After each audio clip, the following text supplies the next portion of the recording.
ប្រជាពលរដ្ឋនៅខេត្តព្រះវិហារទើបជួបវិបត្តិសង្គ្រាមឈ្លានពានរបស់ថៃបាននាំគ្នាត្អូញត្អែរឿងគីឡូភ្លើងហក់ឡើងខ្លាំងទ្វេដង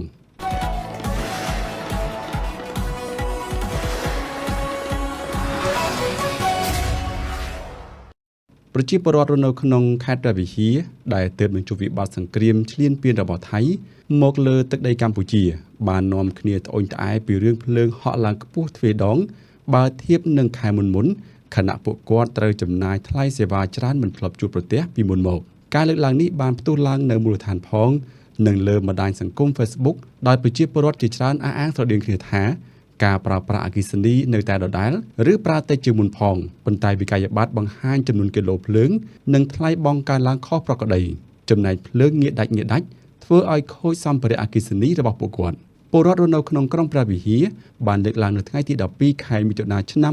2026ថាធ្លាប់បង់តែប្រមាណ40,000រៀលប៉ុន្តែខែនេះហក់ឡើងដល់80,000រៀលពលរដ្ឋបន្តថាបើយ៉ាងនឹងដាច់ខ្យល់ហើយសម្ភារៈប្រើដដែល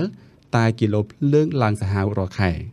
ពលរដ្ឋលើកឡើងទៀតថាអត់ដឹងនិយាយថាម៉េចទេមួយខែរកតែលុយបង់ភ្លើងធ្លាប់តែប្រើអស់ហើយ70,000រៀលទៅ80,000រៀលតែឥឡូវជិត20,000រៀល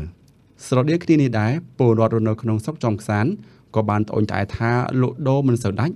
ហើយភ្លើងឡើងបែបនេះមានលុយពីណាបង់ឲ្យក្រុមហ៊ុនបើគុណជាពីរបែបនេះ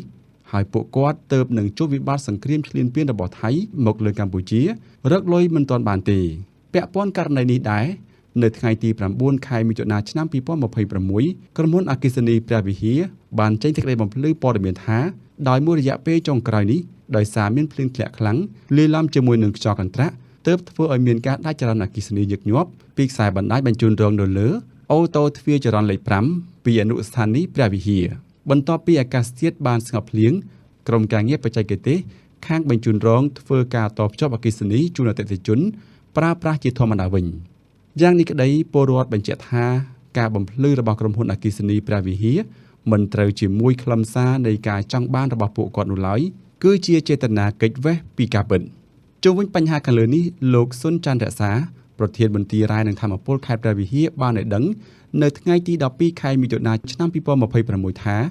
ករណីនេះលោកនឹងហៅក្រុមហ៊ុនអគ្គិសនី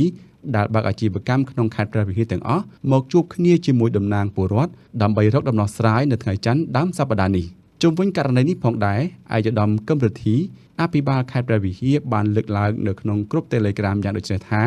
រដ្ឋបាលខេត្តមន្ទីរអង្គភាពក្រុងស្រុកដែលខូចសម្ភារៈដោយសារភ្លើងដាច់សូមធ្វើការរាយការណ៍ដើម្បីមានមូលដ្ឋានធ្វើការជាមួយEDC